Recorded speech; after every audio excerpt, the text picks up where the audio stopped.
আপনার মোবাইলের স্ক্রিনে আপনি কিভাবে আপনি নাম লিখবেন, হয়তো আপনার নাম, হয়তো আপনার প্রিয়জনের নাম, হয়তো যে কোনো একজনের নাম আপনি কিন্তু লেখা রাখতে পারবেন। যখন আপনি ফিঙ্গার দিবেন ওই ফিঙ্গারের নিচে কিন্তু আপনার ওই স্ক্রিনের নামটা লেখা থাকবো। হয়তো আপনি প্রিয়জনের নাম দিলেন, হয়তো আপনার নাম দিলেন, যে কোনো নাম লেখেন আপনি, যেটাই লেখেন আপনার আপনার মোবাইলের স্ক্রিনে শো করবো কিন্তু আপনার নাম বা এবং আপনার প্রিয়জনের নাম। প্রথমে আসে রাখবো মোবাইলের সেটিংসে, এই সেটিংসে একটা টেপ করে দেবেন।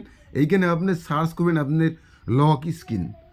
লক স্ক্রিন সার্চ করার পরে এইখান থেকে আপনি দেখবেন এই যে লেখা আছে লক স্ক্রিন সিংরেসার, তো এই জায়গায় একটু টেপ করে দেবেন। এইখানে আবারও ফেরা দেখবেন যে এইখানে লেখা আছে লক স্ক্রিন সিংরেসার, তো এই জায়গায় একটু টেপ করে দেবেন। এইখানে ট্যাপ করে দেওয়ার পরে আপনি এই জায়গায় হয়তো আপনার নাম লেখেন, হয়তো আপনার প্রিয়জনের নাম লেখেন, আপনি যারই নাম লেখেন এই যা লেখার পরে আপনি কি এই যে ডান লেখা আছে এই জায়গায় একটু টেপ করে দেবেন। এখন আপনার মোবাইলের স্ক্রিনে যে কোনো নাম আর যেটাই লেখেন আপনি এভাবে কিন্তু লিখতে পারবেন। তো ভিডিওটা সেভ করে রাখেন, অ্যাকাউন্টটা ফলো করে দেন, ভিডিওটা শেয়ার করে দেন যাতে পরবর্তী ভিডিও দেখে কাজগুলো করতে পারেন।